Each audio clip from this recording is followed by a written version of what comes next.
Vous savez, il y a quelques années,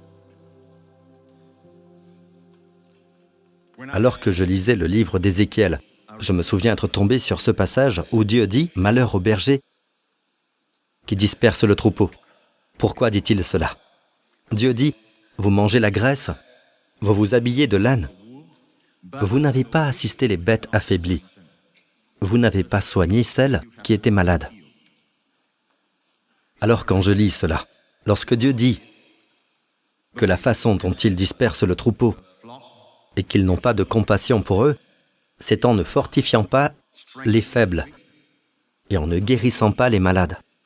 J'ai alors entamé une petite discussion avec le Seigneur. J'ai dit, « Seigneur, peux-tu vraiment blâmer ces pasteurs ?» Il est question de bergers dans ce passage d'Ézéchiel, au chapitre 34.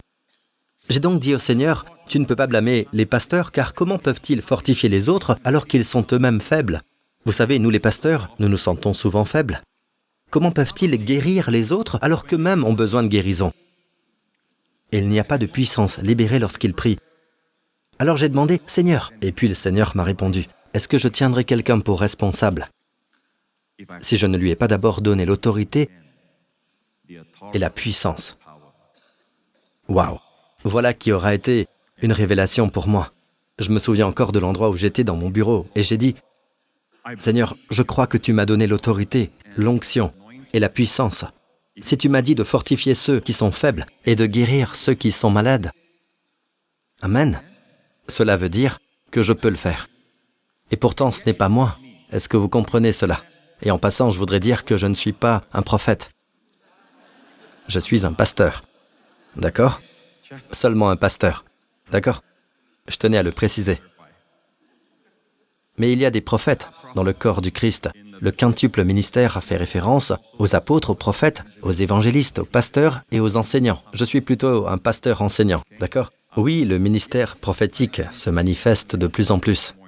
Mais le Seigneur devra me le dire si jamais quelque chose d'autre se produit, vous comprenez? Il y a effectivement des ministères comme celui-là. Mais rappelez-vous, si quelqu'un se proclame prophète dans votre vie et essaie de vous diriger, assurez-vous d'abord que tout ce qu'il dit glorifie Jésus. Deuxièmement, que ces propos confirment ce que vous ressentez déjà dans votre cœur. S'ils vous disent, par exemple, Dieu veut que vous alliez dans tel pays et que vous n'avez aucun désir d'y aller, vous n'appréciez même pas la nourriture de ce pays, d'accord? Et que vous ne ressentez pas d'appel intérieur, alors emmenez le prophète avec vous. Parce que si quelqu'un vous dit d'aller quelque part, assurez-vous qu'il soit là pour vous dire quand revenir. Croyez-moi, dans le courant de la semaine, il ressentira l'appel du retour. Amen. Il peut parfois se passer beaucoup de choses dans le corps du Christ, en particulier dans les églises charismatiques, où l'on entend des gens tenter d'exercer une autorité sur d'autres en disant « Dieu m'a dit ceci, il m'a dit cela, Dieu m'a aussi dit ceci ».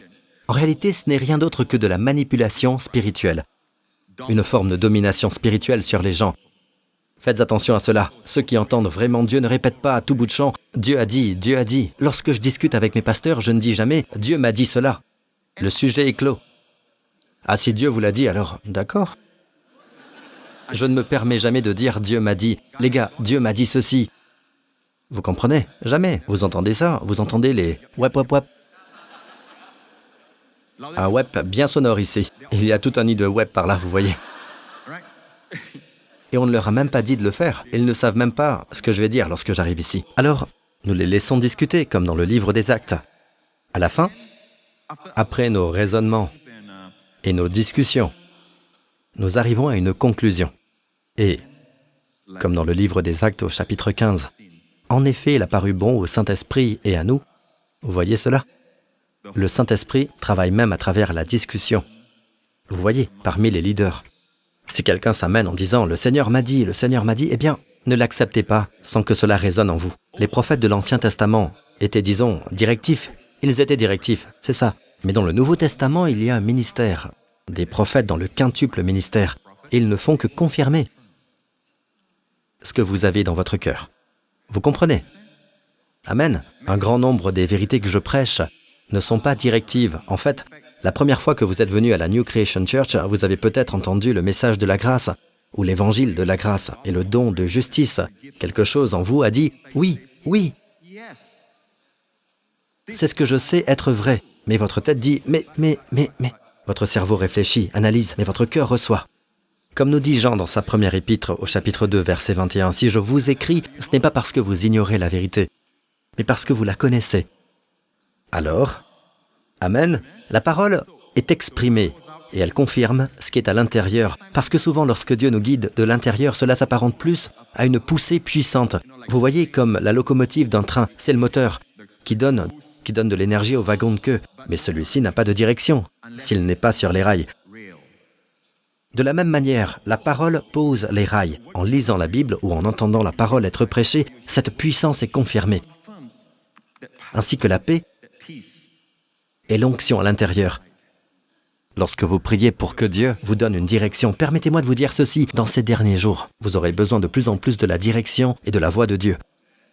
Plus en plus. Amen. Dieu soit loué. Si le Seigneur vous dit de faire quelque chose, de prier pour vos enfants par exemple, vous feriez mieux de prier à l'instant même. Vous vous rappelez cette réserve naturelle où j'allais régulièrement faire du sport? Cela fait environ 2 semaines que je vous en ai parlé, n'est-ce pas? Je m'étais senti poussé à prier. Seigneur, protège-moi des serpents. Et devinez quoi? Moins d'1 heure, une demi-heure en fait. Dans la demi-heure qui a suivi, il y avait un serpent sur le sentier. Et j'ai cru que c'était une brindille. J'adore courir sur les brindilles et les entendre craquer. J'étais sur le point de marcher dessus et je me suis souvenu de ma prière.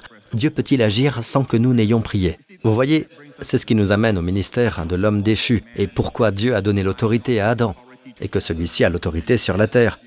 C'est une autorité déléguée. Puis il a commis une trahison. Adam a trahi et il a donné cette autorité au diable qui a apporté toutes les mauvaises choses dans ce monde. Amen. Alors maintenant, Dieu ne peut pas simplement dire « Rends-moi l'autorité, rends-moi la clé que je t'ai donnée, Adam. » Le diable, c'est le diable qui l'a. Diable, rends-la moi. Dieu ne peut pas reprendre l'autorité par la force. Dieu est un Dieu juste. Amen. Dieu doit agir légalement, pas illégalement, d'accord? Dieu doit donc envoyer son Fils sur terre en tant qu'homme, parce que c'est le premier Adam qui a perdu l'autorité.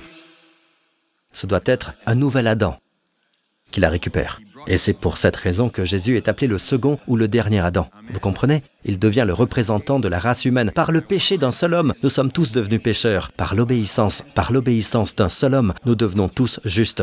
Et voilà. Et aujourd'hui, certains croyants s'identifient encore au premier Adam, alors que nous devrions nous identifier au second Adam. Ils sont plus conscients de ce que le premier Adam a fait et toutes les conséquences de son péché dans leur corps et leur vie, que ce qu'a fait le second Adam et des effets de son obéissance dans notre corps, dans notre vie présente. Ouf, rien qu'en entendant cela, nous pouvons repartir heureux. Amen. Le but de l'Église est donc de dévoiler de plus en plus les vérités de la nouvelle alliance, les réalités de la nouvelle alliance. Et cette année, le Seigneur a dit que ce sera une année où nous vivrons dans la chambre haute. Pourquoi? Parce que dans la chambre haute, de nombreuses nouvelles vérités sont révélées. En effet, de nombreux croyants prêchent encore avec une mentalité de l'Ancien Testament. Tout comme David, mais il était unique. C'était un homme de l'Ancienne Alliance, sous l'Ancienne Alliance. L'Ancien Testament, si vous voulez. Testament est synonyme du mot alliance. David était en fait un homme de l'Ancienne Alliance avec une mentalité de la Nouvelle Alliance. Parce qu'en ayant péché, il savait que la sentence était la peine de mort. Les 2 péchés qu'il a commis, l'adultère et le meurtre, étaient sous l'Ancienne Alliance, passibles de la peine de mort, mais il savait comment faire appel à la miséricorde et à la grâce de Dieu. David était donc un homme de l'Ancienne Alliance avec une mentalité de la Nouvelle Alliance. Le problème aujourd'hui, c'est que nous avons des croyants qui sont de la Nouvelle Alliance, mais avec une mentalité de l'Ancienne Alliance. Est-ce que vous comprenez? Dieu a déclaré « Ce qui est ancien, ce qui a vieilli, est près de disparaître. » Vous passez du temps dans l'Ancienne Alliance. Je ne dis pas de passer du temps à lire l'Ancien Testament parce que de nombreuses choses que je partage avec vous aujourd'hui viennent aussi de l'Ancien Testament. Amen. Chaque vérité qui s'y trouve contient beaucoup de détails dont nous retrouvons la substance dans le Nouveau Testament, mais les détails sont là. Amen. Mais n'ayez pas la mentalité de l'Ancienne Alliance. Elle se détériore, elle vieillit, et si vous êtes sous son influence, vous vieillirez et vous dépérirez. Non, elle disparaît et elle est remplacée. Nous vivons sous la Nouvelle Alliance. D'accord? Nous ne sommes pas sous la loi, nous sommes sous la grâce. Quel est le plus grand commandement sous la loi? Tu aimeras le Seigneur ton Dieu de tout ton cœur, de toute ton âme, de toute ta pensée et de toute ta force. Quelqu'un a-t-il réussi à le faire? Personne. Personne ne peut le faire. Si vous le pouvez, levez-vous. Amen. Et ensuite, nous prierons pour les menteurs. Amen. Personne ne peut le faire. Personne. Quel est donc le but de la loi? La loi nous donne la connaissance de quoi? Du péché. Dieu veut que vous le sachiez. Voilà quel est le plus grand commandement. Vous pouvez appliquer n'importe quel autre commandement, mais celui-ci est le plus grand de tous. C'est sur lui que repose toute la loi et les prophètes. Et personne n'est parvenu à l'accomplir. Il n'y a qu'un homme qui l'ait accompli, notre Seigneur Jésus. Il a aimé le Père de tout son cœur, de toute son âme, de tout son esprit et de toute sa force, et il s'est donné lui-même sur la croix parce qu'il aimait le Père. J'agis conformément à l'ordre que le Père m'a donné. Levez-vous, partons d'ici. Il est allé à la croix par obéissance à son Père. Personne n'a autant plu au Père que notre Seigneur Jésus. C'est pourquoi Dieu ouvrit les cieux et dit « Celui-ci est mon Fils bien-aimé, qui a toute mon approbation. » Et Dieu a donné son Fils bien-aimé pour vous. Pour nous. Croyez-vous un seul instant que Dieu va, en quelque sorte, ignorer ou dénigrer l'œuvre de Jésus? L'œuvre de Jésus est une œuvre achevée, un fait accompli. Elle est complètement terminée. L'œuvre de Jésus est quelque chose que nous devons tous apprendre et étudier davantage et en laquelle nous devons trouver le repos. Amen. Nous continuons à découvrir ce qu'il a fait pour nous sur la croix.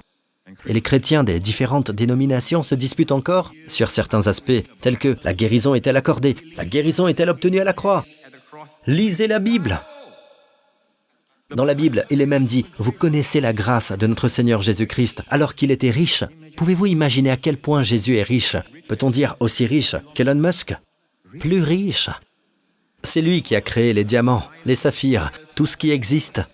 Il possède des galaxies entières et des univers au-delà de tout ce que nous connaissons. Amen. Mais il s'est fait humble et il est devenu un homme. Pendant 30 ans, il a vécu une vie de charpentier dans un modeste village appelé Nazareth. Et la Bible dit que sur cette croix, en effet, vous connaissez la grâce de notre Seigneur Jésus-Christ. Pour vous, il s'est fait pauvre alors qu'il était riche.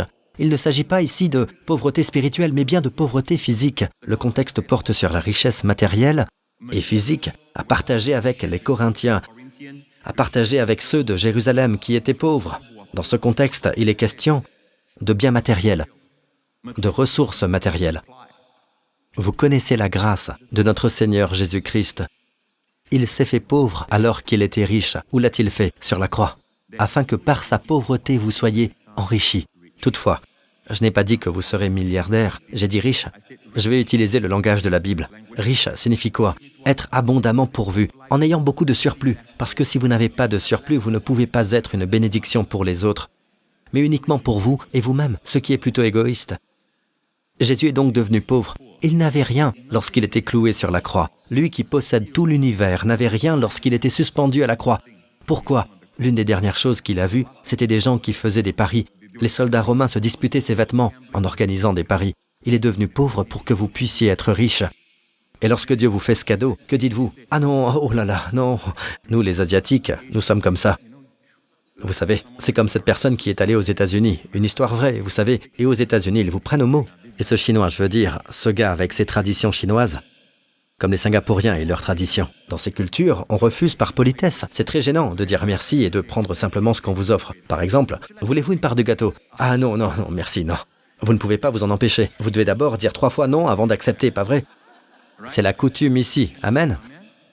Vous voulez une part de ce gâteau? Vous n'avez qu'une envie, c'est le manger, ce gâteau. Amen.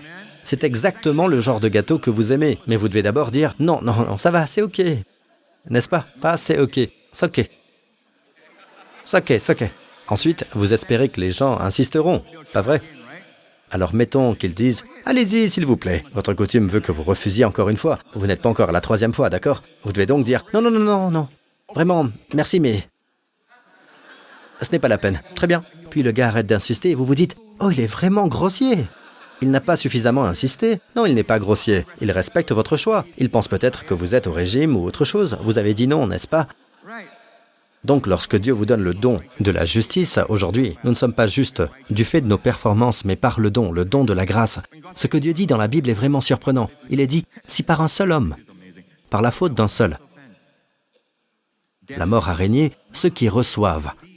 Le verbe recevoir est employé ici au présent continu, ceux qui reçoivent.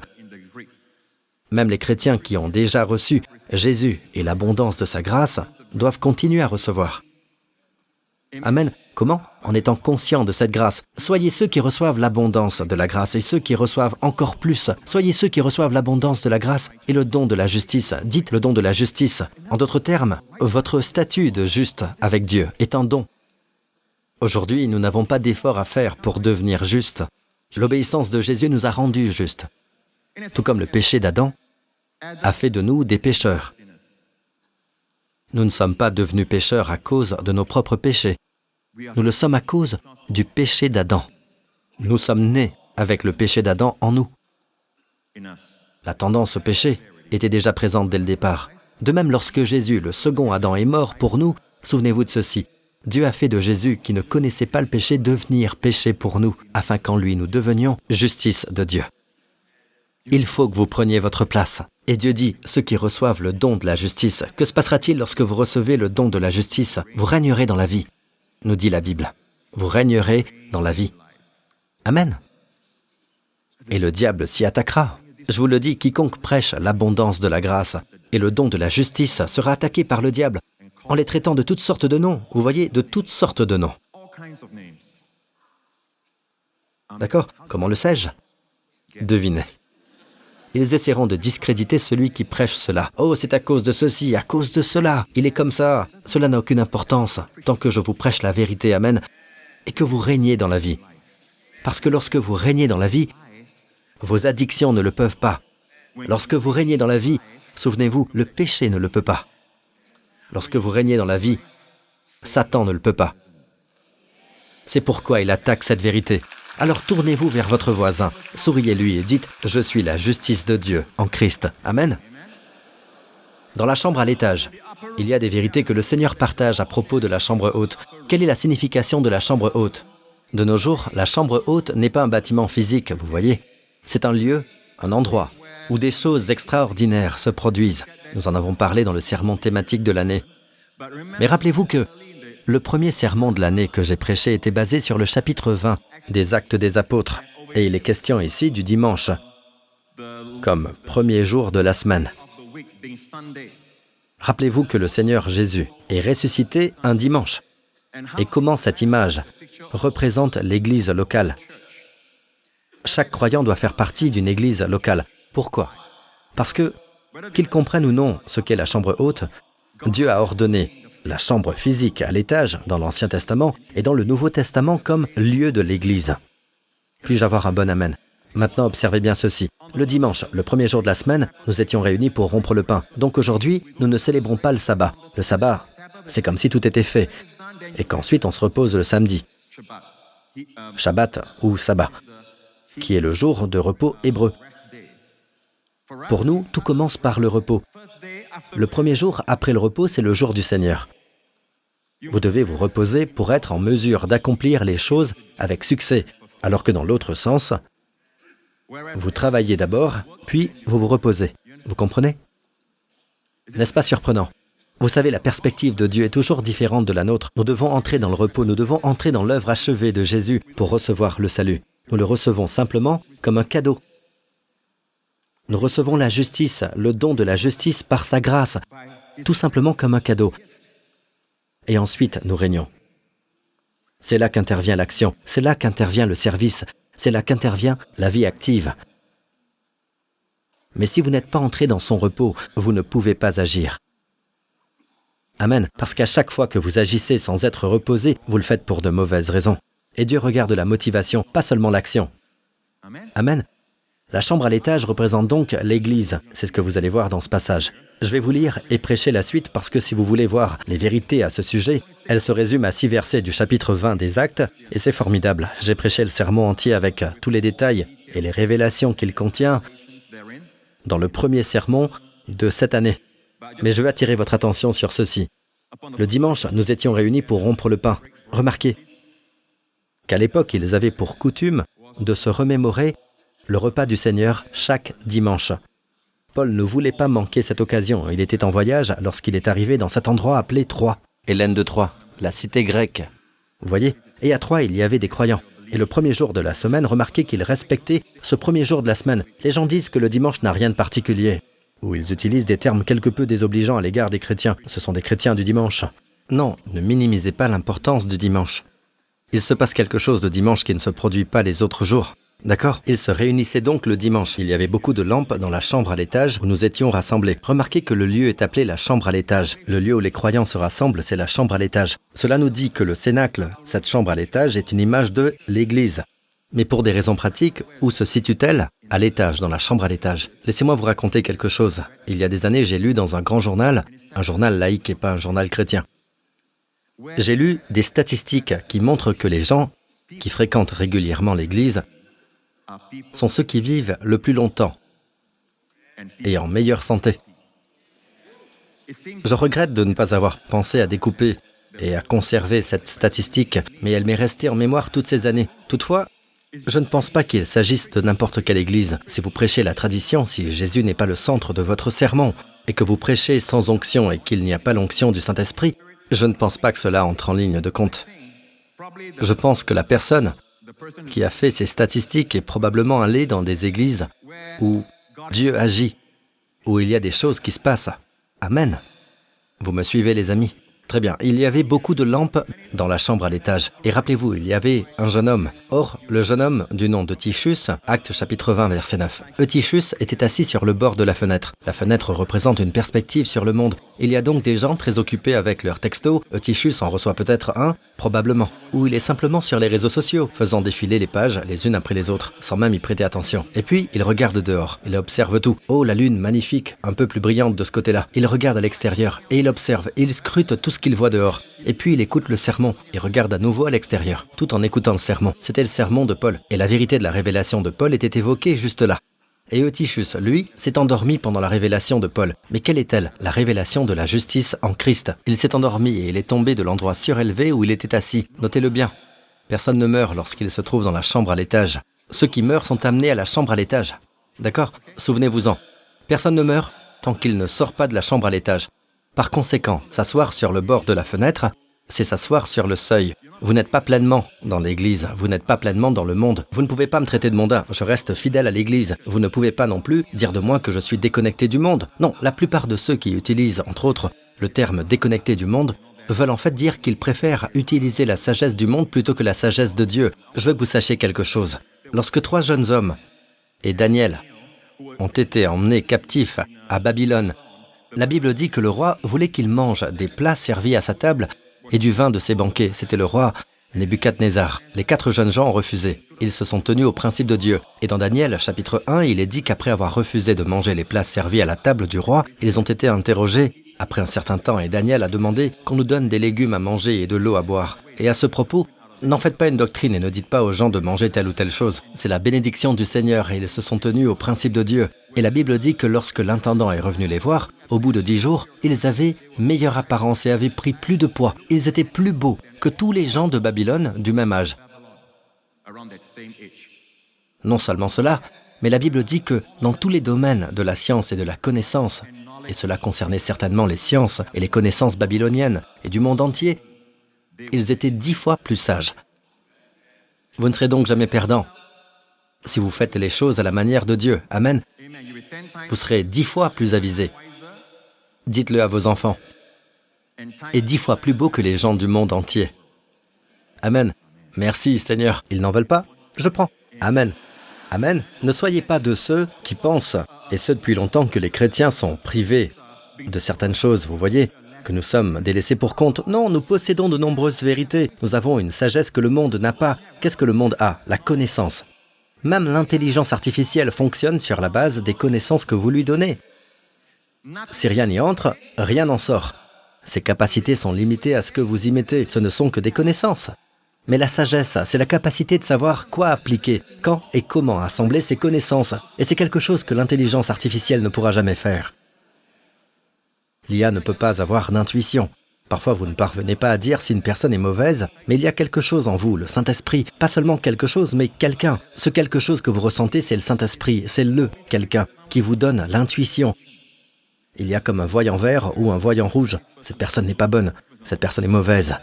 Les enfants ont cette faculté. Les enfants peuvent le ressentir. Ils arrivent parfois à l'extérioriser, à le dire. Être très doués pour cela. Pourquoi pensez-vous que le diable a parlé à la femme plutôt qu'à l'homme? Parce que les femmes sont plus intelligentes. Amen.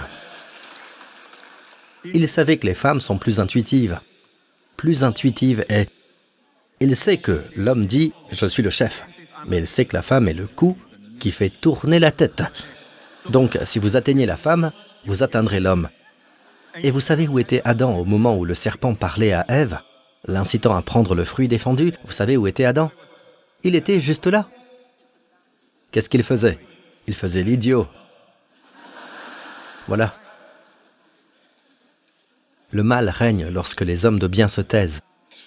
Amen. Il n'a rien dit. Il a entendu ce que Dieu a dit à propos de l'arbre, mais il n'a rien dit. Amen. Les femmes sont donc appelées à inspirer les hommes. Les hommes sont appelés à diriger. C'est la voie ordonnée par Dieu. Amen. Les deux sont égaux. Ils sont tous deux égaux devant Dieu. Amen. Ensemble, ils forment un duo puissant. Amen. Bien, Eutychus est donc tombé. Et que signifie son nom? Eutychus signifie bonne fortune, prospérité. Donc, si vous avez Eutychus qui fait une chute pendant que vous prêchez, jusqu'à présent cela ne m'est pas arrivé. Personne n'est tombé raide mort. Ne dites pas pour l'instant. Cela n'arrivera jamais. Mais Paul prêchait depuis un long moment où ils étaient au 3e étage, d'accord? Et Eutychus a fait une chute mortelle. Bonne fortune. J'ai prêché ce sermon sous le titre « Pourquoi l'Église a perdu sa bonne fortune ?» Comment se fait-il que nous voyons aujourd'hui, surtout, les églises souffrir aux mains du monde de bien des façons, comme jamais auparavant? Comment l'Église a-t-elle perdu sa bonne fortune? Ne blâmez pas le monde.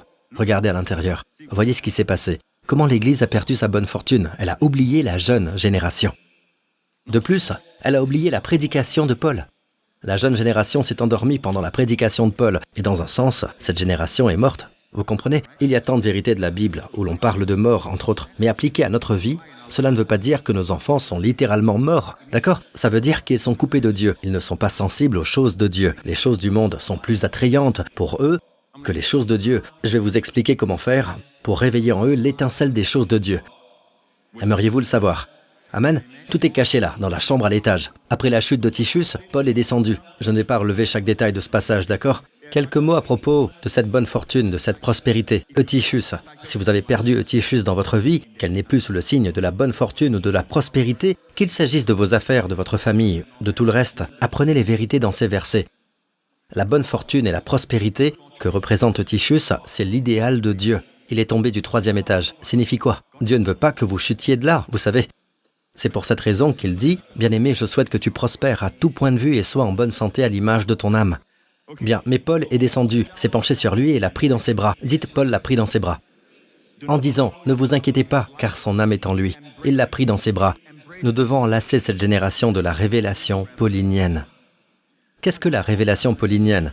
La justice d'aujourd'hui est un don, un cadeau. Vous pouvez être en accord avec Dieu simplement en recevant le don par notre Seigneur Jésus-Christ. Amen. Et le monde extérieur continue de penser que nous parlons tous de faire le bien, faire le bien, faire le bien. Et ils disent « je ne peux pas faire le bien ». C'est pour ces gens-là. D'autres personnes penchent même vers l'autre extrême. Ce sont des choses pour les hypocrites de l'Église.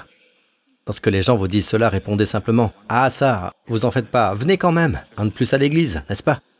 Nous vous souhaitons la bienvenue. » Non, ça c'est ce que le monde aime faire. Et ils aiment le dire parce que c'est un moyen pour eux de se justifier. Mais laissez-moi vous dire ceci. Le temps vient où les réponses ne se trouveront que dans l'Église, dans la chambre à l'étage, comme nous le verrons ici. Surtout lorsqu'il s'agit de nos propres enfants, alors tout d'un coup, vous voyez, ceux qui aujourd'hui croient que Dieu ne guérit pas, si leur enfant tombe malade, ils sont les premiers à l'amener chez le médecin ou à l'hôpital. Amen. Là oui, ils parlent d'urgence. Tout d'un coup, ils veulent que leur enfant guérisse. Qu'est-il advenu de leur doctrine, selon laquelle vous êtes peut-être malade parce que Dieu veut que votre maladie le glorifie? Tout d'un coup, ça ne tient plus la route. Alors les amis, sachez simplement ceci. La raison pour laquelle vous voulez être en bonne santé, c'est parce que Dieu vous a créé ainsi. Quelque chose en vous dit, La maladie m'est étrangère. Je ne suis pas fait pour vivre dans la maladie. La maladie est une étrangère. C'est pourquoi nous évitons de nous regarder lorsque nous assistons à des funérailles aux côtés d'êtres chers. Parce qu'aucun d'entre nous n'aime qu'on lui rappelle la mort. Remarquez que l'atmosphère et l'esprit qui règnent lors d'un mariage sont différents. Pas vrai? Parce que quelque chose en nous sait que nous ne sommes pas destinés à mourir. Et pourtant les gens meurent. Pourquoi? Le salaire du péché, c'est la mort. Mais le don gratuit de Dieu, c'est la vie éternelle. Le don, à nouveau, en Jésus-Christ, notre Seigneur. Alléluia! Avez-vous reçu ce présent? Bien, si vous voulez que vos enfants acquièrent les choses de Dieu et qu'ils aient une bonne relation avec vous, une relation prospère avec vous, c'est très simple. La Bible dit de les serrer dans vos bras.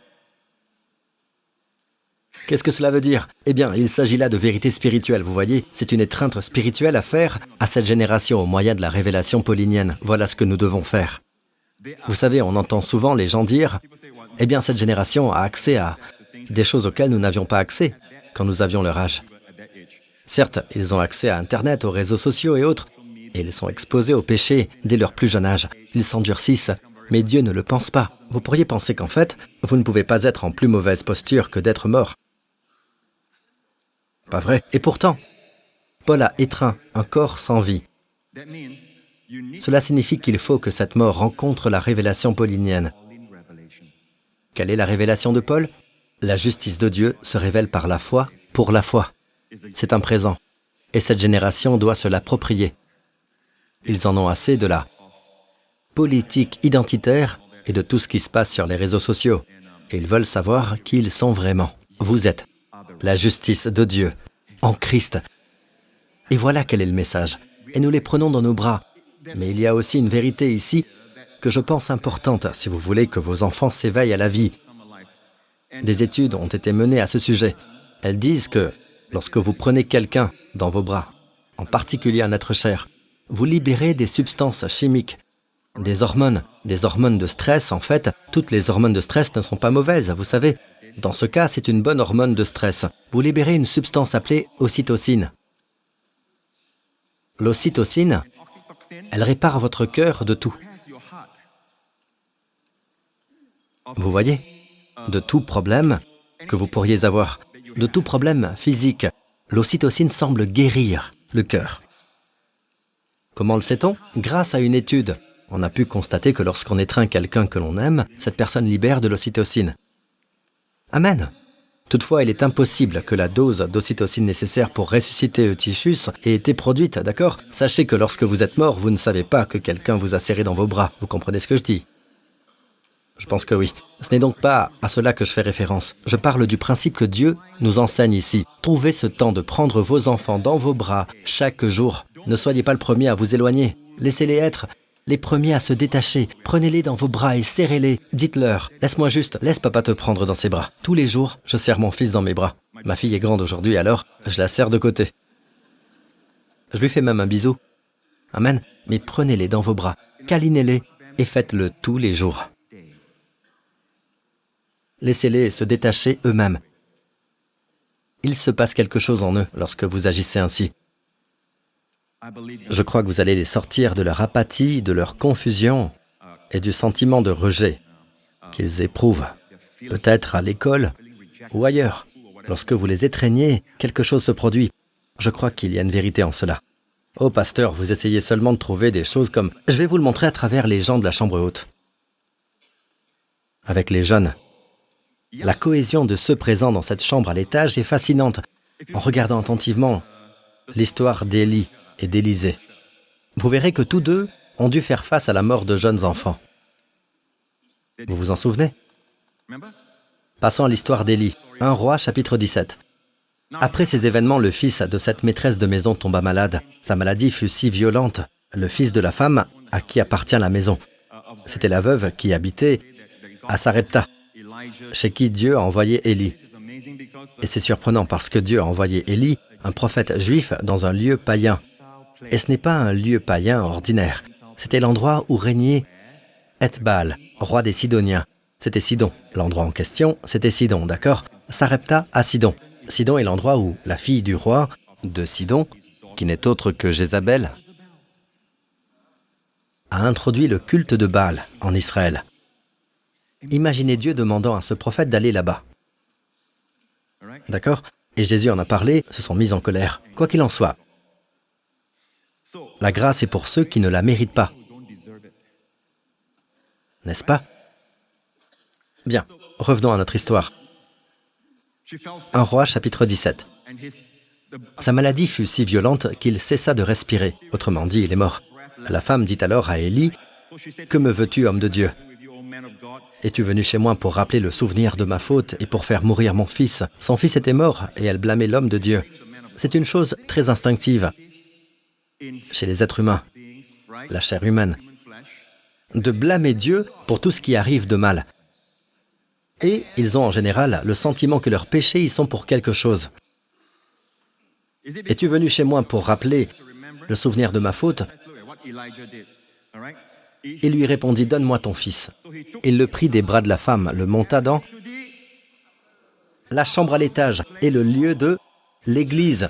C'est une représentation de l'église. Dieu cache tout cela, tout ce symbolisme dans l'Ancien Testament. N'oubliez pas, l'Ancien Testament est rempli de figures symboliques comme des préfigurations de la réalité d'aujourd'hui dans la Nouvelle Alliance. Amen. Le Saint-Esprit est venu le jour de la Pentecôte. Où est-il descendu? Le jour de naissance de l'Église, où est-il apparu? Dans la chambre à l'étage. Rappelez-vous que les disciples se trouvaient dans la chambre à l'étage.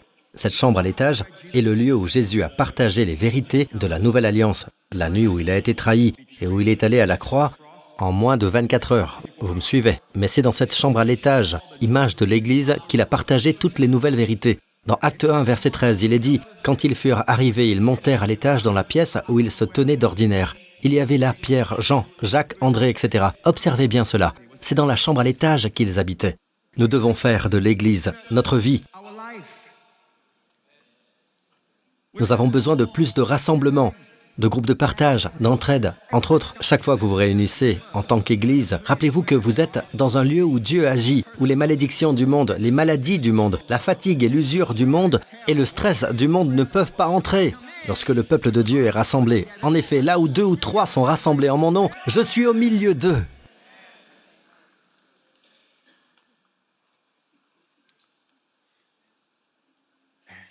Ce lieu de rassemblement, c'est l'Église. Et ne dites pas « j'appartiens à l'Église universelle ». Très bien, soyons pragmatiques. Chaque chambre à l'étage s'exprime dans une version locale, individuelle, comme l'église locale. Vous devez trouver une église locale. Si vous n'aimez pas cette église, trouvez-en une autre. Vous n'aimez pas ce pasteur, trouvez-en un autre ailleurs. Il y en a un grand nombre et de très bons dans notre pays. Amen. Mais ne restez pas là et gna gna gna. Amen. Trouvez plutôt un endroit où vous pourrez louer. Amen. C'est pour votre propre bien. Je vous le répète, pour votre propre bien. Amen. Et libérez les chaises. Ok. Non, sérieusement, je suis sérieux. D'accord? Je ne m'attends pas à ce que tout le monde vous aime. Pour quelle raison? Parce que Jésus a dit malheur. S'il vous plaît, dites quelques trucs moches, d'accord? Je ne m'attends pas à cela. Mais si vous ne pouvez pas vous exprimer, trouvez un endroit où vous pourrez le faire. Ne restez pas là à médire. Trouvez un endroit où vous et votre famille pouvez être nourris. Si vous dites du mal, cela ne m'affectera pas. Croyez-moi, aucune arme forgée contre moi ne prospérera. Sachez-le, c'est un verset d'Ésaïe, chapitre 6. Toute personne qui s'attaquera à toi au tribunal, c'est toi qui la condamneras. Ce sont les paroles d'Ésaïe reçues de l'Éternel. Ce n'est pas pour moi que je le dis, mais pour vous. Si vous médisez, vous vous faites du mal. C'est néfaste. Alors trouvez un endroit où vous pouvez être en paix. Je vous le dis parce que je vous aime. D'accord? Et pour les autres, si vous voulez rester, je vous en prie, restez. Amen. Si tout le monde s'en va, je resterai. Et je me prêcherai à moi-même et aux jeunes cadres dynamiques. Allez, venez. Venez. Venez. Hé! J'ai commencé avec lui. Ou c'est lui qui a commencé avec moi. Et nous sommes toujours ensemble. Nous pouvons recommencer. Amen. C'est donc là que le Saint-Esprit est venu. Savez-vous combien ils étaient? Ils étaient 120, d'accord? Le verset 15 dit, le nombre des personnes réunies était d'environ 120. Pourquoi est-ce important? Parce que la première fois que le nombre 120 est mentionné, cela annonce la fin de la chair. L'Éternel dit, mon esprit ne contestera pas toujours avec l'homme, car l'homme n'est que chair, il vivra 120 ans. Ce passage précède le déluge. C'est la première occurrence du nombre 120, cela signifie la fin de la chair, la fin de l'effort humain. Vous comprenez? Une autre mention du nombre 120, c'est Moïse, qui est mort à l'âge de 120 ans. Sa vue n'était pas affaiblie et il n'avait pas perdu sa vigueur. À l'âge de 120 ans, qu'est-ce que cela signifie? La fin de la loi. C'est la fin de la loi, la fin des efforts humains. Et vous voyez, la loi implique de toute façon un effort humain. Une autre présence du nombre 120, c'est lorsque Salomon a consacré le temple. Vous vous en souvenez?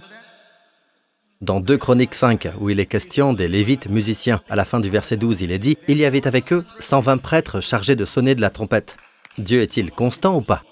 120 personnes se trouvaient dans la chambre à l'étage lorsque le Saint-Esprit est descendu, et c'est là qu'a eu lieu la naissance de l'Église. C'est à ce moment-là que l'Église est née, amen, dans la chambre à l'étage. Dans 2 Chroniques, nous avons le temple de Salomon, qui est comme la chambre à l'étage, représentant la maison de Dieu, l'Église, un lieu de rassemblement.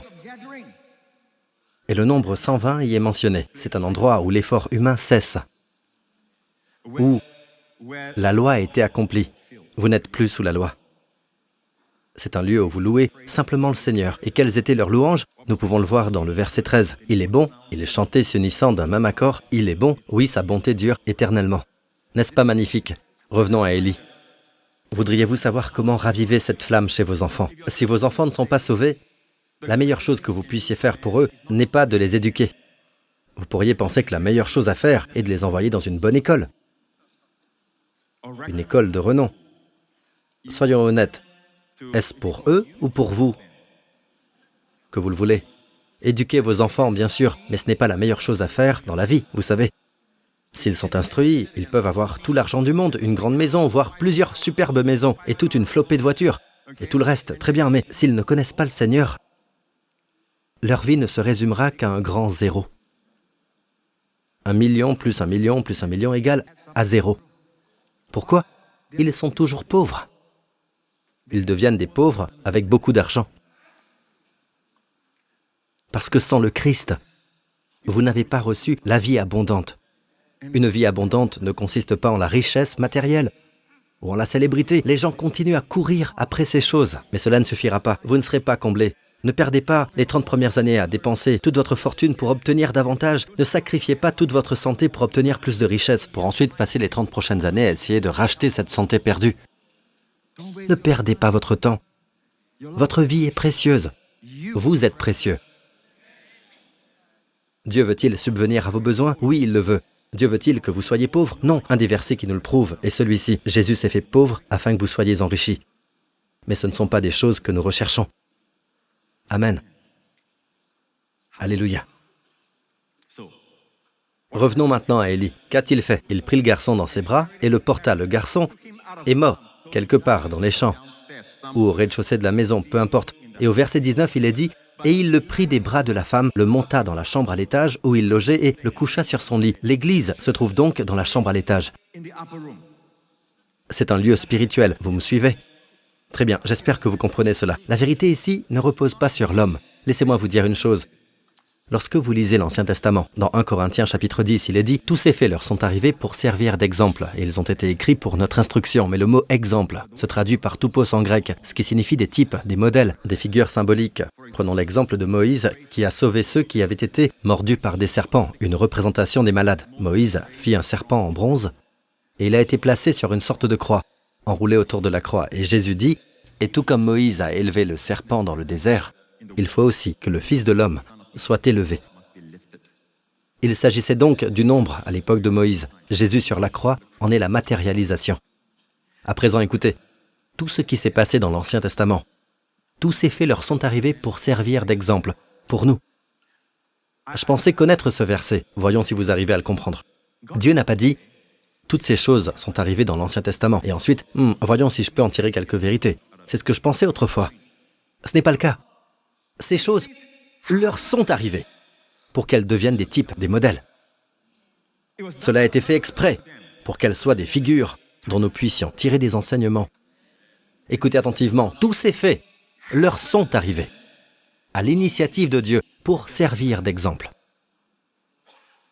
Avant, je pensais que tout était arrivé comme ça, vous voyez, par hasard, de façon aléatoire en quelque sorte, mais qu'ensuite, Dieu en faisait un enseignement. Non, ces choses leur sont arrivées afin que nous ayons des types aujourd'hui. Waouh! Nous sommes une génération vraiment bénie, vous savez. Donc, toute cette vérité à propos de la résurrection de l'enfant d'entre les morts. Lorsque votre enfant reçoit le Christ, qu'il croit au Christ, c'est en fait une résurrection d'entre les morts. Votre enfant est spirituellement mort. Alors, lorsque vous ressuscitez votre enfant d'entre les morts, d'accord? Qu'est-ce que cela signifie? Vous amenez votre enfant au salut. Votre enfant peut être le plus grand des athlètes. Il peut obtenir d'excellents résultats au test de Mensa, au test de QI, et même à tous les examens du pays, il peut exceller en tout. Mais s'il n'est pas né de nouveau, c'est un zéro absolu. Alors comment le faire renaître spirituellement? Et vers l'âge de 12 ans, pourquoi je dis 12 ans? Parce que plus d'une fois, Jésus, à l'âge de 12 ans, a dit qu'il s'occupait des affaires de son père. La fille de Jairus est morte à l'âge de 12 ans et a été ressuscitée par Jésus d'entre les morts. Elle avait, je le répète, 12 ans. C'est une image de la mort et de la résurrection. C'est vers l'âge de 12 ans, lorsqu'ils entrent dans la puberté, qu'ils doivent être sauvés. Si votre enfant est un peu plus âgé, ne perdez pas de temps. Alors, comment les intéresser aux choses de Dieu et les sauver? Voulez-vous le savoir? Voulez-vous que je le partage avec vous? C'est cohérent. En fait, la Bible mentionne à plusieurs endroits des jeunes qui sont ramenés d'entre les morts. De plus, il est dit que si vous et votre enfant n'avez pas une bonne relation, si cette relation est morte, voici comment la faire renaître. Première étape, prenez-les dans vos bras. Amen. Ne dites rien, serrez-les simplement dans vos bras. Maintenez votre étreinte quelques instants. Je dirai à mon fils Justin, reste là encore un peu. D'accord? Tu veux jouer à ce jeu sur mon téléphone? D'accord, fais-moi juste un câlin. Pendant un petit moment. Oui, allez-y, faites-le. Amen. Parce que je n'aurai pas cette opportunité tout le temps. Mais il ne s'agit pas uniquement d'une étreinte physique, vous comprenez? Il s'agit de les enlacer dans la révélation paulinienne. Bien. Élie a donc amené le garçon à l'étage. Pourquoi ne pas le ressusciter des morts au rez-de-chaussée? Pourquoi l'amener dans la chambre à l'étage? Il y a là une vérité que nous devons apprendre. Parce que Dieu veut que nous sachions que la résurrection d'entre les morts se produit dans l'Église. Mais pasteur, mon fils n'aime pas venir à l'église. Ma fille n'aime pas venir à l'église. Lorsque vous dites cela, votre enfant a-t-il plus de 12 ans? Est-il toujours sous votre toit, sous votre responsabilité, sous votre providence? Alors faites-le venir. Oh, mais si vous le forcez, il n'aimera pas ça. Il y a beaucoup de choses qu'il n'aime pas aujourd'hui, mais qu'il aimera plus tard. Je vais vous dire, aidez-le à cultiver l'effort, d'accord? Il n'aimera pas ça, mais il aimera plus tard. Amen. Mange, je n'aime pas ça. Mange, c'est bon pour toi. Plus tard, une fois adultes, ils s'en souviendront lorsqu'ils seront à l'étranger et qu'ils en mangeront. Ils ne pourront jamais oublier ce que vous leur inculquez. Comme il est dit dans les Proverbes, éduque l'enfant d'après la voie qu'il doit suivre. Même quand il sera vieux, il ne s'en écartera pas. En hébreu, cela se traduirait par éduque un enfant selon les principes de sa bouche, selon ses paroles et sa nourriture. Oui, tout ce qui est vrai dans ce qu'il dit, entre autres. Enseignez-lui quoi dire et comment se confesser positivement. Mais pas uniquement cela. Tout ce que vous lui mettez dans la bouche, c'est aussi la nourriture. Lorsqu'il sera vieux, il ne s'en écartera pas. Est-ce vrai, chers amis? Peu importe que vous déménagiez, à l'étranger par exemple, vous n'oublierez jamais vos nouilles frites locales. Vous n'oublierez jamais ce fameux piment aux crevettes. Vous n'oublierez jamais tous ces bons petits plats, c'est évident. Pourquoi? Parce qu'on vous en a donné le goût, alors que vous n'étiez qu'un jeune enfant innocent. Même si vous n'aimiez pas cela, quel enfant aime le piment lorsqu'il est très jeune? Aujourd'hui, vous ne pouvez plus vous en passer. Mais vous avez oublié la première fois. Alors amenez-les à l'église. Dites-leur, si tu veux que je te donne quelque chose, tu viens. Oh, ils sont si sensibles. Aujourd'hui, on appelle ça la parentalité passive. Vous voyez? Laissez-moi vous dire ceci. Non, je veux être un copain pour mon enfant. Votre enfant n'a pas besoin d'un copain. Il en a déjà beaucoup. Ce qu'il veut, c'est un parent. Ce qu'il veut, c'est un père. Ce qu'il veut, c'est une mère. Ne les en privez pas. Amen. Je vais donc partager avec vous les vérités que Dieu m'a révélées. Au début de l'année, je vous ai dit que je partagerais cela. Alors accordez-moi un peu de temps, d'accord? Je vais bientôt conclure, dans environ 2 ou 3 heures. Donc, vous inquiétez pas, d'accord? Bien. Élie a donc amené le garçon à l'étage, le monta dans la chambre à l'étage où il logeait et le coucha sur son lit. Alors pourquoi doit-il l'emmener dans la chambre à l'étage? Emmenez l'enfant à l'église. Amen. Et déposez-le dans le lieu de repos. Voyons la suite. Rappelez-vous que le lieu de repos, c'est un lit. Mais celui de qui? Ce n'est autre que le lit d'Élie. Y a-t-il quelque chose de magique à propos de son lit? Non, mais vous allez voir un principe ici. Dans le verset suivant, la Bible dit qu'Élie fit appel à l'Éternel qu'il écouta. Il priait « Éternel mon Dieu ». Bien, regardez ce qu'il fait. Puis il s'étendit 3 fois sur l'enfant. C'est comme prendre l'enfant dans ses bras. Vous voyez ce geste?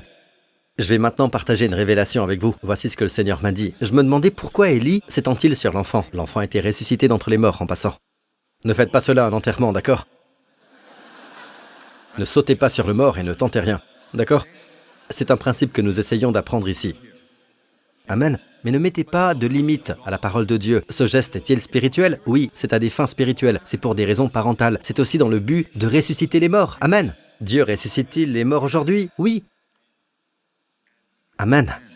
Et ce sont généralement des jeunes, pas des personnes âgées. Tous ceux qui sont ressuscités dans les récits des évangiles sont des jeunes, d'accord?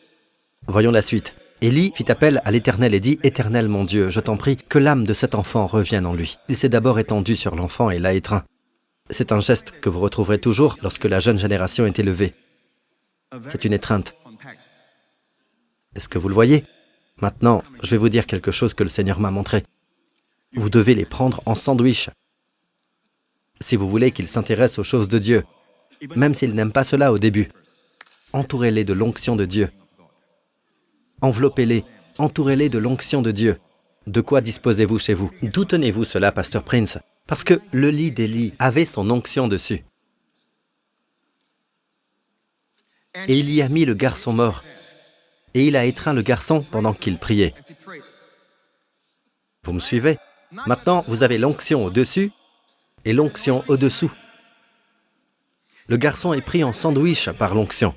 Si vous voulez que votre enfant soit réceptif à Dieu, que cet enfant qui semble mort aux choses de Dieu réagisse grâce à l'onction de Dieu, s'il est dans votre voiture, faites-lui entendre intentionnellement des chants de louange. S'il vous dit « je veux écouter autre chose », faites-lui entendre des chants de louange. Ils peuvent écouter autre chose de leur côté. Ils peuvent le faire à l'école ou ailleurs. Mais vous, faites-leur entendre des chants de louange. Faites-leur entendre les sermons du Pasteur Prince. Ou d'autres sermons. Oh non, c'est reparti. Encore le Pasteur Prince. Non, non, non, non. Vous aimez d'autres prédicateurs? Allez-y. Je partage simplement le principe. Bon, je plaisante. Ça vous est insupportable, hein? Vous voulez entendre une blague nulle? Je plaisante pas, not joking, mais Joe Prince.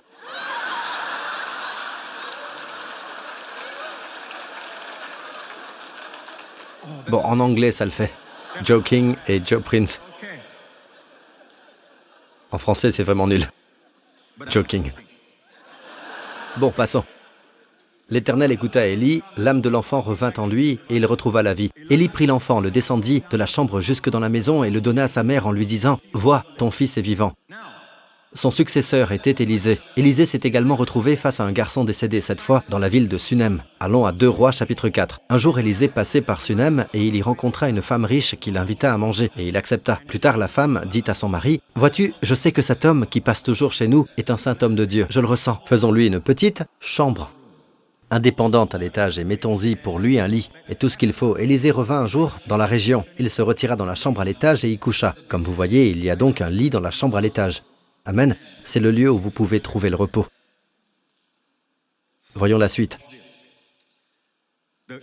Le couple n'a pas d'enfant et ils avancent en âge. Et pour les remercier de tous leurs efforts, Élisée dit à son serviteur, Géasi, demande-lui de monter dans la chambre à l'étage. Géasi l'appela et elle se présenta à la porte, en présence de son serviteur. Élisée lui dit, « À la même époque, l'année prochaine, tu embrasseras un fils. » Elle répondit, « Non, mon Seigneur, homme de Dieu, ne trompe pas ta servante. » Cette femme devint enceinte et elle mit au monde un fils à la même époque l'année suivante. Élisée lui avait promis un fils et l'enfant est né. L'enfant grandit et un jour, alors qu'il n'était encore qu'un bambin, il s'est rendu dans les champs. Son père était avec les moissonneurs dans les champs et parfois en Israël, à une certaine époque de l'année, il faisait très chaud. Et le garçon s'est plaint. « Ma tête, ma tête !»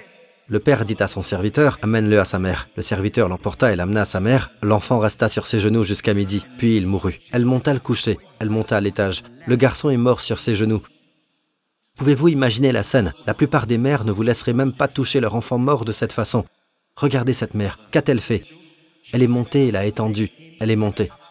Chaque fois que vous venez à l'église, vous allez dans un lieu plus élevé. Elle monta à l'étage. Elle monta le coucher sur le lit de l'homme de Dieu, ferma la porte derrière lui et sortit. Voilà ce qui nous caractérise. Nous croyons en Dieu pour avoir un bébé, pour avoir un enfant. J'ai vu cela se produire maintes et maintes fois au fil des années. Et lorsque Dieu a enfin répondu à notre prière, le bébé est arrivé et le bébé devient le centre de notre vie.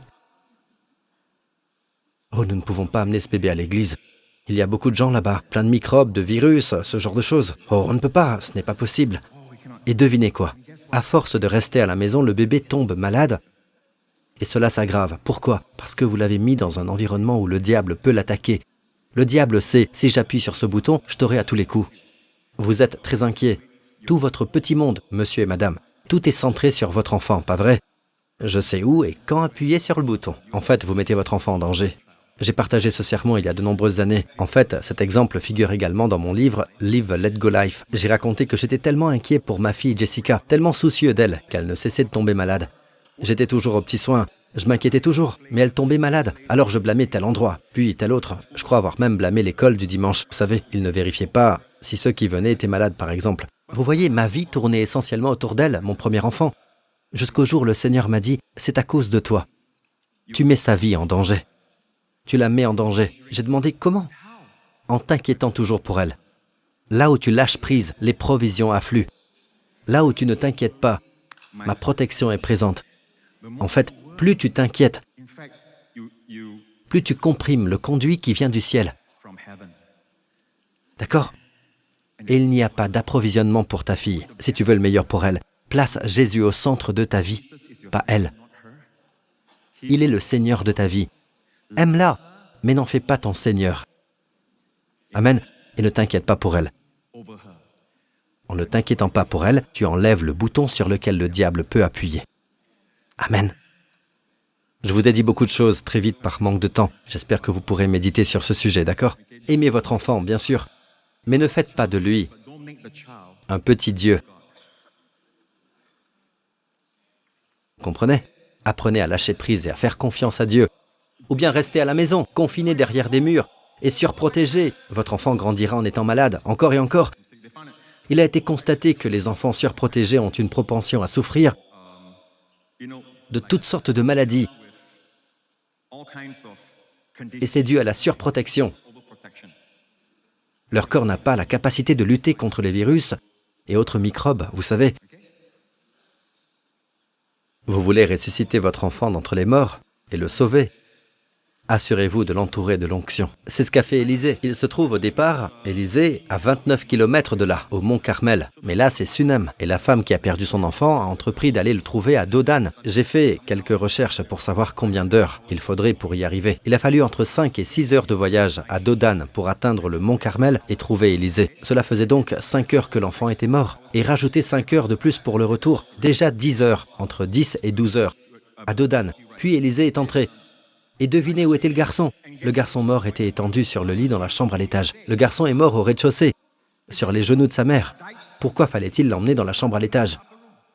Beaucoup d'entre nous agissent différemment pour leurs enfants. Oh, pas besoin de les amener à l'église. Ils sont si fragiles, ils sont trop ceci, ou pas assez cela. Non, n'ayez pas peur. Les plus grands, ils n'aiment pas y aller. Obligez-les à y aller. Je n'aime pas les forcer à quoi que ce soit. Un jour, vous pleurerez des larmes amères. Vous pleurez, vous savez pourquoi? Parce que vous ne les avez pas obligés à faire quelque chose alors qu'ils réclamaient de l'autorité. Les enfants sont parfois en demande d'autorité. Vous n'êtes pas obligé d'être dur ou brusque, bien sûr. Du genre, tu ferais mieux d'y aller, sinon, vous voyez. Non, pas comme ça, mais tu vas y aller. Je sais que tu adores rester à la maison, mais tu vas y aller. Amen. Oui. Tant que vous subvenez aux besoins de l'enfant sous votre toit, tu vas y aller. Un jour, votre enfant regardera en arrière et dira « Je remercie Dieu pour mon père. Il n'a jamais fait de compromis là-dessus. » Au lieu de pleurer des larmes amères. Amen.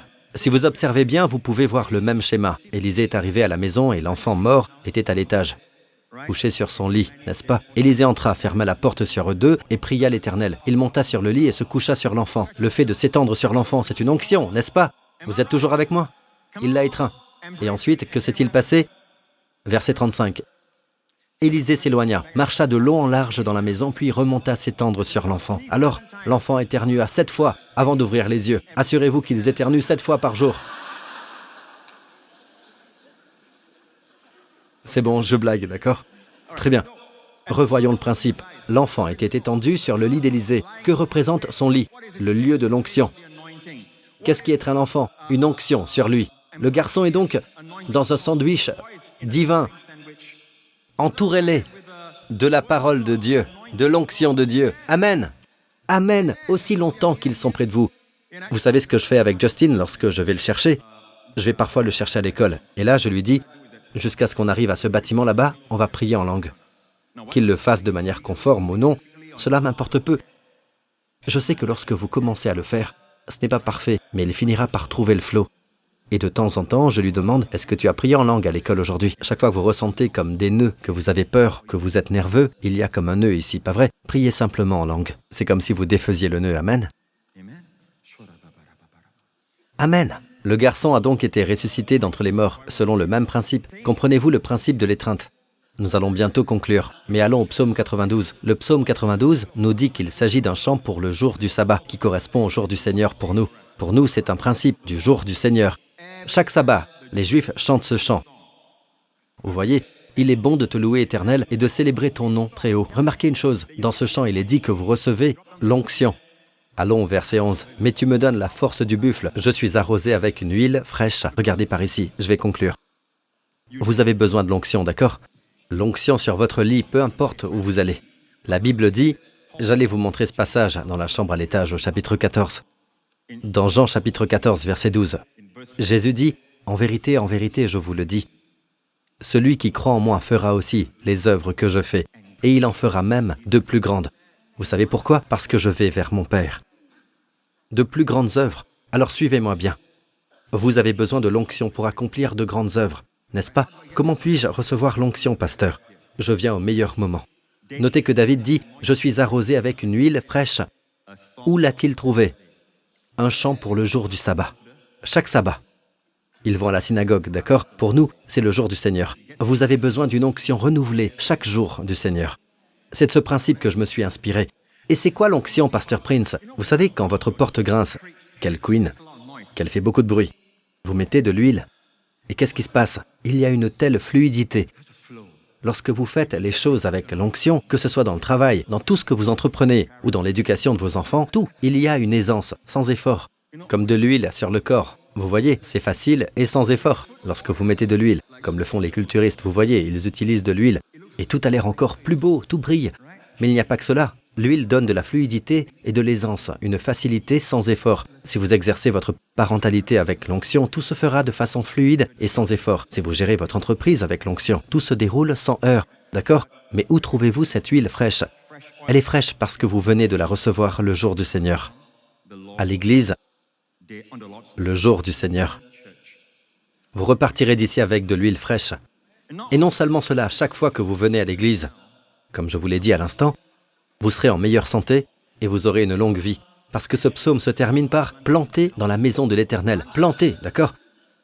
Il prospère dans les parvis de notre Dieu. Les parvis sont à l'extérieur. Mais pour prospérer et vous épanouir à l'extérieur, il faut être ancré, planté à l'intérieur. Le secret du succès à l'extérieur se trouve en réalité à l'intérieur. Soyez plantés, enracinés. Ne faites pas que passer en disant « Je viens si et quand je le veux. C'est comme ça. Aujourd'hui il a plu, alors je ne suis pas venu. » Non, la plante est plantée, qu'il pleuve ou qu'il fasse beau. Vous comprenez? Elle est plantée, plantée dans la maison de l'Éternel, il prospère. Dans les parvis de notre Dieu. Mais ce n'est pas terminé. Que nous dit la suite? Il porte encore, que j'aime ce passage, des fruits dans la vieillesse. Le mot vieillesse n'est pas présent en hébreu. Oui, vous pouvez parler de vieillesse, mais en réalité, le mot utilisé est avancé, un âge avancé. Ce n'est pas parce que vous avancez en âge que vous êtes vieux. Vous continuerez à porter du fruit. Ils sont pleins de sève et verdoyants. Savez-vous ce qu'est la sève? C'est une substance pleine de gras, pleine d'huile, d'onction, et verdoyante. Et le mot hébreu a pour racine le mot vert. Vous resterez toujours jeune. Vous resterez toujours jeune. Je prie pour que vous appreniez à utiliser l'onction qui est en vous pour savoir quoi dire à vos enfants, ce qu'il ne faut pas dire, amen, et aussi apprendre à les exposer à la parole de plus en plus. Amenez-les à l'église. Ne vous arrêtez pas parce qu'ils disent qu'ils n'aiment pas ça. Une fois, 2 fois ou 3 fois. Vous devez continuer parce qu'en général, les enfants qui sont aimés aiment ce que leurs parents aiment. Si les parents soutiennent Liverpool, les enfants soutiennent Liverpool. C'est comme ça très souvent. Mettons que vous aimiez Taylor Swift, d'accord? Et que vous exposez vos enfants à ces chansons. Si vous les faites écouter ces chansons, ils commenceront à l'aimer. Faites attention à ce à quoi vous les exposez. Veillez à les entourer comme dans un sandwich de l'onction de Dieu. Ainsi vos enfants vivront et ne mourront pas. Amen. Dieu soit loué. Merci Jésus. À présent, baissez la tête et fermez les yeux. Merci Seigneur. Combien veulent une onction fraîche? Encore une fois. Amen. Sachez ceci, que je prie pour vous ou pas, chaque fois que vous venez, vous recevez une onction fraîche. Je prie au nom de Jésus, Père, que tu oignes d'huile fraîche à tous ceux qui entendent le son de ma voix. Lorsqu'ils sortiront d'ici, Père, je prie pour que tu leur donnes, Seigneur, cette onction intérieure qui leur enseignera et les guidera pour savoir où aller, quoi faire, quoi dire, qu'ils obéissent à l'onction intérieure. Peu importe ce que leur dit leur logique, ils obéiront à cette paix intérieure, cette onction intérieure. Et accorde-leur l'onction extérieure, l'onction qui est sur eux, afin qu'ils prient pour les malades, qu'ils prient pour ceux qui sont autour d'eux, Seigneur, et qu'ils voient des miracles se produire. Père, je te prie, au nom de Jésus, de leur accorder une onction fraîche, dès maintenant, y compris l'onction pour ressusciter les morts. Alléluia. Père, alors qu'ils vont s'en aller, merci car nous ne sommes pas des gens ordinaires. Nous sommes un peuple plein d'une huile fraîche, plein de l'onction du Saint-Esprit. Amen. Et nous serons toujours pleins de sève et verdoyants. Fais, Seigneur, que nous trouvions nos racines dans l'Église locale, au nom du Seigneur Jésus. Et le peuple de Dieu dit Amen. Ah oui, encore une chose. Si vous voulez que Jésus entre dans votre vie, Amen, juste un moment, quelques secondes encore. Faites cette prière avec moi à présent, d'accord? Ne quittez pas cet endroit sans avoir fait cette prière. Amen. Dites, Père Céleste, je crois que le Christ est mort pour mes péchés et qu'il est ressuscité des morts pour ma justification. Jésus-Christ est mon Seigneur et mon Sauveur. Et je suis maintenant juste en Christ. Amen. Mettez-vous debout. Dieu soit loué. Que Dieu vous bénisse. Regardez votre voisin et dites « J'ai été oint d'huile fraîche ». Vous pouvez rentrer chez vous maintenant. Que Dieu vous bénisse. Au revoir.